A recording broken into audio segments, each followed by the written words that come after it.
support of the Wellington Hernandez campaign. We're all very appreciative of it. Today I'm here to discuss with you the issues I feel our country is currently facing and how, as President, I plan to address them.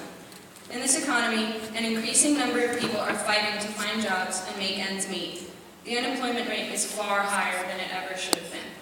Despite this, Republicans want to stay with the same policies that led to these problems, increasing and keeping the same spending on defense while cutting taxes, especially for the rich. It's simply unfair that the wealthiest Americans pay little in taxes, while others struggle to make ends meet and still pay them. Everyone should pay their fair share, and those who are able to contribute more should do so. In addition, Republicans have also been fighting against social programs to help those Americans living in poverty. Our country is strongest when everyone has a fair shot to be successful if they're willing to work hard. We can't just tell people that they're on their own. We have to do what is best for the majority of Americans, and that includes universal health care. I completely support the Affordable Care Act. I admit it's not perfect and needs some reform, but repealing it, as many Republicans have repeatedly suggested, would just bring us back to the old ways where insurance companies can take advantage of people. Obamacare is a step in the right direction to giving every American the right to basic health care. I would also fund the development of clean energy sources, including wind farms and hydrogen power. I am willing to compromise on issues such as the Keystone Pipeline. However, I oppose expanding oil drilling operations. Some argue that it will create jobs. However, these would be mostly temporary labor jobs. We need to work on creating more permanent jobs for Americans, and a good way to do that is to improve education. We need to increase federal funding to education and encourage state legislatures to make it a larger priority. This includes increasing teacher benefits and salaries.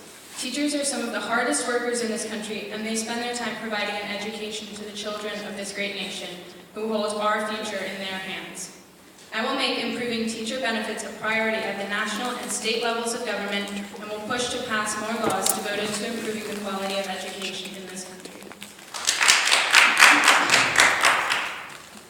We have the strongest military in the world, and I plan to keep it that way. Don't get me wrong, I'm dedicated to doing what is necessary to protect America. But throwing billions of dollars at the defense budget just doesn't make sense and contributes nothing to national security. I propose reducing the number of non-essential troops stationed overseas, especially in Afghanistan. These are troops that are not actively protecting our citizens or the interests of those of our allies.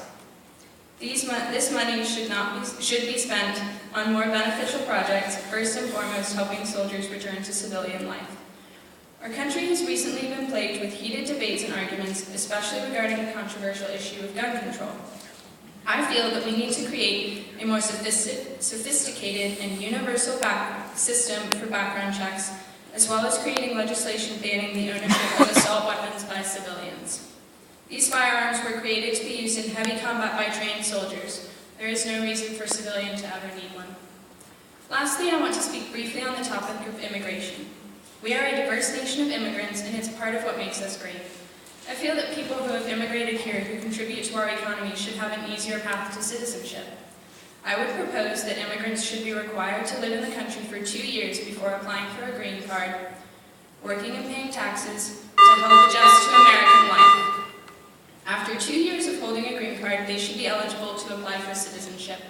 These people are hardworking and dedicated to helping us make this country better, and we should honor that by easing the process of citizenship for them. I'm willing to make the tough decisions. Vote for Missie for real progress. Thank you.